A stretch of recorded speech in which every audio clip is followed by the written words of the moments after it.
better Nigeria? Is it a myth or do we keep hoping? Nigeria is a highly religious country. How come corruption thrives? Why is adoption not encouraged in Nigeria? Is there a future for the Nigerian youth? Being rich and famous, is that the only drive to be an artist? What makes a great nation? Is it the leaders? What about the people? This is Answers with Dr. Reju. Hi, my name is Onari, and this is Answers with Dr. Reju, where critical life issues are clarified. We hope you've been enjoying our episodes so far. Our last discussion was on family values, and we've been on a series on the family. I have in the studio today Obi Brown. Yeah, hi, Onari. Hi, Obi. It's good to have you. I have Mr. Isaac Omoniyi. Good evening. Good evening. You're welcome. And I have Dr. Reju, the man with 1,000 answers. It's like a million answers. You have answers to everything, and bless God for you. For Thank you. Having such a big. You're welcome to the program. Thank you, Onari. So today our discussion is going to go towards Obi Brown. Yeah. It's going to we're tilting towards marriage, right? Yeah. That's where we've been. So let me leave it. So, we've been having a very nice time talking about family values, right? Personally, I've learned a lot, honestly. And there are things that I just get to my house and begin to put things together, Yeah, but, we got to move on. And so we're talking about marriage today, right? And I guess when we started thinking about the episode, I remembered a friend of mine who just told me, he met a girl and then within 2 months he had married her. In his mind he just looked for some certain qualities and he said, oh, she ticks all the boxes, and he married her. And then after a year, he says, I don't love this girl. We have nothing in common. Yeah, she still ticks all the boxes, but we're not friends. Where we sit in the car, in the house, we don't gist, we don't talk. We're not able to connect. Now, I need to ask myself, she ticked all the boxes, but then is there a correlation between the way a man and a woman meet and how they proceed into marriage, right? So, is there something we need to know about the way guys and ladies come together? That's a very profound question there, and I like the fact that you're bringing in a real-life issue here. First of all, let me say that the duration of courtship has absolutely no bearing on whether a marriage will succeed or not. Again, ticking boxes is, I'll call this kind of things like fantasy. The guy who was single is not the guy that's married. You must make a change.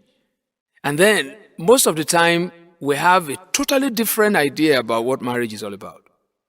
Marriage is not contracted because you love somebody. It's not made out of love. Love might be taken for granted.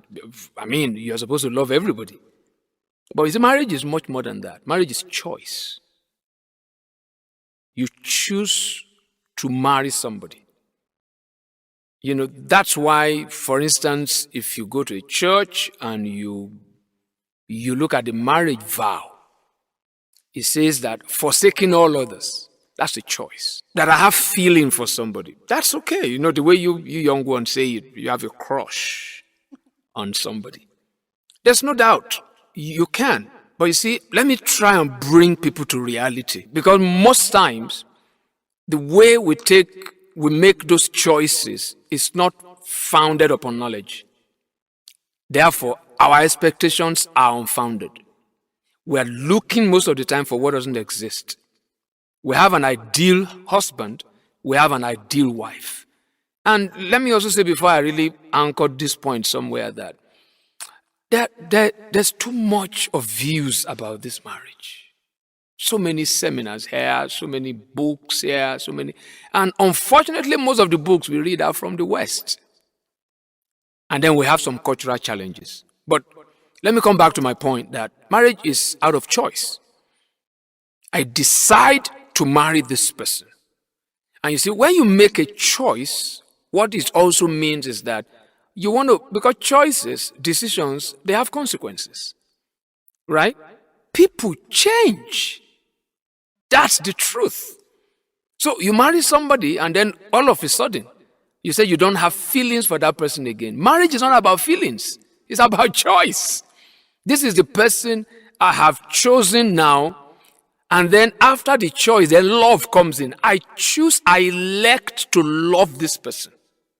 That's it. That's when the love now becomes unconditional. It's beyond feeling. There are a lot of married people out there who want to be very, very sincere. They will tell you that they have gone through such patches where there's absolutely. I've had a seminar before years ago when I used to have a lot of seminars. I spoke to the men there. If you knew what you know now about your wife, will you marry this? Many of them said no. They were very sincere enough. So it's not about feeling. Like she said, I don't know what butterfly is. I don't know Or moth. Or moth or whatever. You see, it's a choice to love somebody. So regardless of what that person becomes, regardless, you want to help and bring out the best in that person every point in time. Last thing I will say before I stop here. Sincerity is very key. There is no married person out there who would say that since he or she got married, he has not found somebody, he has not sighted somebody, interact with somebody who is better than his spouse or her spouse. But because it's choice, this is the one I chose to. So if it's about feeling, everybody will leave. That's it. You can't sustain that. I mean, feelings are fluid. My sociology tells me that human behavior is fluid, but character is constant. Character is constant. So that person who says no longer having feelings, if that person comes to me, I'll tell the person, what have you been reading? What have you been listening to? Marriage is not about feelings. Sounds very mechanical. Mechanical and really out of the usual, because for a lot of people, and I'm not speaking for myself. For a lot of you're not married. Yeah, but But what? Are you married? What's the but there? You're not married. You're not single. But there is a process to getting married. I'm talking about the process from where I am now to where I'll eventually be. Okay. It actually isn't, choice now. I'm hearing it from you. It sounds good. You're saying choice is it, and that choice actually is the. You choose to love the person, and that makes it constant. Because people change. You can have somebody tick all the boxes, right? And then by the time you guys maybe childbirth, the guy is not exercising well, there's pot belly, snoring in the night. Will you now say you're gonna? That's what I'm saying is about choice. As teenagers, there's this saying, they say love is blind. But after a while, we added another, they say marriage is an eye-opener. But there's something I don't want us to repeat on this program. When we talk about marriage, we take all the jokes. People laugh, and then we forget the meat of what we are trying to get across. That's not what we're... As much as possible, we want to have fun discussing this, but we don't want, the seeming jokes to take us away from the very meat of this knowledge that we are trying to pass across. Well, Dr. Reju, I think something happened some years back in town here. Mm-hmm. That a lady left her husband that she wedded just because she had a seed or just maybe a book. She was exchanging with a friend in the office, and somehow this same chemistry built up. She left the person she got wedded to and married a new guy. Yeah, I mean, I'm privy to that particular story. It was actually, a situation where this couple, the wife likes to watch home video, the man doesn't. The man is not really interested in watching home video. After a while, this lady started exchanging videos with a colleague in the office. One or two things lead to one another, and then, cut long story short, there was a divorce and a remarriage somewhere. But I would personally classify that as maybe there's a bit of immorality that's involved in that. But having said that, marriage evolves, right? Two people, different sex, different background. You want to, because I said earlier on that it is choice to love. It is also choice to nurture something, right? You want to nurture something. It's that we need to learn to enter each other's world. I counseled a couple years ago, and I told them that it's as if the two of you live in a 2-bedroom apartment, and the sitting room is empty. You are in different rooms, and the door to those rooms are locked. You are talking from behind the doors. You are not deliberately forging a union. Union is not when maybe you do the nikah in the mosque, or you have a wedding ceremony in a church. That's not the union. That's just the beginning. It now has to be built. And it takes decision from both parties that we have something here that is not just going to happen. We have to make it happen. So coming back to that particular, the example, the woman loves to sit down and watch home videos, and the man is not interested. Because it takes somebody actually deciding to do what you don't really enjoy doing, but for the sake of love, right? You want to cross that barrier. You want to go. We've seen because we've seen a lot of places where passion. You remember the story during the World Cup? I was in Brazil or something. One man that threw the wife out, through the window because Brazil was playing, and the woman wanted to watch another thing, and threw the wife out. After the match, he was looking for the woman. That's funny, but it happened. It actually happened. I think it was during a particular World Cup, season. Now, it's something we build. It's something you have to deliberately, because when you are going into this union, you have to know that, number one, I'm not looking for something to make me happy.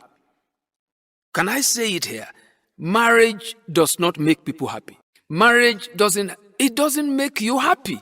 It is what you bring into it that you get back. So if somebody is looking for happiness, don't go into marriage. Marriage doesn't have, it is what you take into it that you take out. But if you think your wife can't make you happy, you can, but the two of you can decide that we want to have fun together. We want to have fun together. And then it's the onlooker who now says that, this particular couple, they are happy. Right? So it's not that somebody is looking for joy and you go into marriage. No, take joy into it. If you don't have joy before you marry, forget it. Forget it. That's, because we put a lot of pressure on marriage. Like a girl there is looking for a man to bring sunshine into her world. If you don't have sunshine, honestly, that man too is looking for sunshine. These things are, because a lot of people today, they are entering into this very important relationship, this union, with a totally, wrong premise. The expectations are unfounded, and it's not. And, because we're talking about family, we can't build those values if there is no good marriage. Right? Marriage is what actually produces families. So if there's no good, sound, healthy marriage, there is no atmosphere, no environment can be created for us to begin to inculcate those kind of values or to develop them or to pass it. So I love football. Starting out, my wife didn't like football. Right? But I watch football so much with a lot of finesse. Again, we're throwing a lot of banters into this thing because marriage is supposed to be fun, and you choose to have that fun. You are not expecting the other person to come and give you fun, to supply it. You bring your bit, she brings her bit, and there's something I believe. If any relationship works, platonic friendship, marriage, business, or whatever relationship, if it works, if it's functional, somebody is playing the fool. Somebody is not insisting on his or her rights all the time. That's why it works. It's about, it's give and take. It's give and take. So I especially for a lot of people who are living in denial. They're living in denial. They want to show the world that their marriage works. I'm curious about this, your football story. Okay. You didn't finish it. My wife, today, she's an Arsenal fan. Right? You know, handsome and beautiful people love Arsenal. Okay. Okay. But, you know, that, because I don't know how, you know, it wasn't intentional, but I pulled her into it. Right? Nothing intentional. This is just something I'm passionate about. And most of the time, these matches happen maybe on Saturday or Sunday when both of us are home. You know, and then we started watching actively when our children were grown and they were gone to boarding school. So it was just the two of us. So maybe we were just stuck in it. You know, I think we have to talk to one another. So that's the thing. She picked that interest that I had. There are many other interests that she has that I don't really, you know, because I've discovered that sometimes we don't really appreciate the uniqueness of both sexes. This might be my own observation over the years. Women love to talk. You can say that again. Men don't like to listen. You can say that again. So the man had to learn to listen. Even just show that you are listening. You know, just show, even if it's yeah, oh, right. And the woman that loves to talk wants to be heard. So the man has to be able to, you know, inconvenience yourself, enter into that world, you know. When a woman is talking and the husband is listening, she's ecstatic. Okay, but it's not finished now. Yeah. Yeah, so that's just it. And it's my point here is that a lot of people enter into this with a lot of fantasy. But taking it from where the example that Isaac gave, I said there might be some element of immorality, because the issue is that couples must learn to build common interest. Build it consciously. Build it.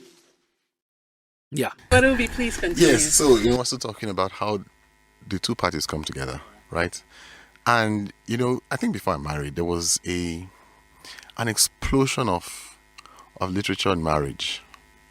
Yeah, you know, there was first of all the 5 love languages. I don't know if you heard about it, if you read it. Yeah. I did read it. It gave me butterflies in my tummy, but but then you know there are all these talk about how intending couples need to first of all connect mentally, then connect socially, then connect physiologically, then connect physically. Well, no, physical is after. Then connect spiritually. You know, just this list of do's, of things to look out for. And I'm like, okay, how sort of valid are those ideas when it really comes to, you know, choosing a life partner?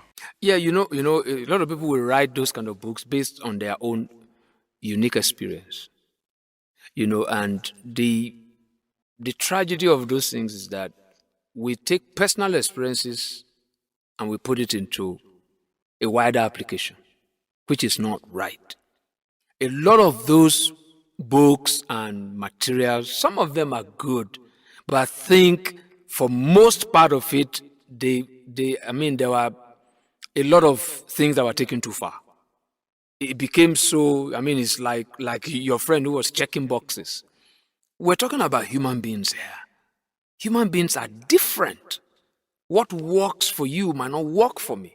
I've seen couples have challenge just because couple A called the wife by a pet name, and this guy wasn't brought up that way. And the woman won't let him rest. Your friend calls this one maybe chicken pepperoni, and then you don't call me anything, just call me by my name. And it was a big issue. So coming back to those literatures, it's many of them, like I said, they are good. People write out of their own experience what works for them. But you see, they took it too far. See, what works for me must work for everybody. That was the danger in those kind of things. So this series of connections, honestly, I read sociology, and the first thing I was told in sociology is that human behavior is fluid. You know, people are products of their environment. those kind of literature didn't take that into consideration. It wasn't contextual. They didn't allow people discover their own union. When you say somebody must connect philosophically, connect spiritually, connect, and all those kind of connection, it doesn't, I don't think it works that way. This thing has to be allowed. I believe for me let it start with some casual friendship. We might not even be thinking of marrying. Maybe we work in the same office. Maybe we live on the same street and we greet each other. Fine. If I see somebody that I like, fine. I want to get attracted to that kind of person. Even if there's something at the back of my mind that, this might lead there. And I don't think there's any woman, any young girl who will like it. Although maybe they do it nowadays, because what I heard is they just ask, what's your phone number? And that's how the whole thing starts. That's tragic. Why can't we just have this kind of friends? What I tell young people is that for a girl, learn from just having casual male friends on how to relate with people of the other gender. Just know how to relate, because I believe the best marriages come out of when friends marry. When friends marry. That doesn't mean it's automatic, because these friends change. But those literatures, the downside of it was that people take their personal, somebody talking about love language. Love language should be people specific. It should be people specific. It should be, sometimes it's culture specific. Sometimes it's background, upbringing specific, right? Some things can be learned, but again, you don't want to force. And again, most of these books were written by Westerners. When did we start writing marriage books here in Nigeria? Even the ones we write here is still, is still basically based on what we've seen in movies, what we've seen in other. So, if you look at the marriage of maybe our fathers and mothers and all those kind of things, I don't think there is, minimum of courtship of 6 months. And no. Their parents even marry them, right? Somebody will see the daughter of his friend and say, this one is good for my son. I'm not saying that's okay, but it can still happen. So this thing is, as faces are different, so are the ways in which people can come together. They must be able to develop their own unique love language. How you meet your wife might not be the way Isaac will meet his wife. It might not be the way Onari is going to, meet her, her husband that's on the way. So it's like that. I don't know. My wife was my colleague. I was posted to her unit in the bank. She was supposed to take me through something, and one thing led to, to another, took her out for lunch, and, I think we restrict ourselves, by all these things that we've made like pillars that we look up to. Mm-hmm. But if we can just be open-minded enough, we'll find freedom of expression to be able to even allow, friendship, lasting ones, not go into something. And there's this joke that once a guy says hi, and his last name, you start saying if it fits into your name, if it fits with your name, and then start calculating the wedding dress. Oh my goodness. They do. That's one issue we need to deal with on this, on this issue, especially. I have a personal burden for the female gender. And I think we should create time to really talk about that. That's a big issue for me. It's a big issue for me. I don't want to bring it in here so that I don't take you guys off where you want to take this discussion. But that's something we need to visit, because growing up, now I'm getting there. Because growing up, and it's still true today, girls don't know that boys don't like what they get on the cheap. The male gender is by nature a predator. For those who are my age, when we were in school, when we are going to female hostel to go and look for girls, we say we are going hunting. The tougher the girl is a test of character for the guy. And that's how the value of that girl, the worth of that girl will soar. So, but today, the moment you say hi, they are grinning from ear to ear. Boys don't appreciate that. They don't. And these girls don't believe that. They don't believe that. I'm telling you, they don't. It's sad. All right. All right. I mean, I told you that's a personal burden. Yeah, So if so, I say that with a lot of Honorary- emotion, It's obvious, right? Yeah. I can feel the emotions. I can feel it too. Okay. Yeah. And so we come to the end of this episode. The topic again is marriage, and it will not be exhausted so soon. So join us again next week as we continue on marriage. And remember, this series is the family. Until next week, it's goodbye from all of us on Answers with Dr. Reju, where critical life issues are clarified. Join us again on Answers with Dr. Reju, where critical life issues are clarified.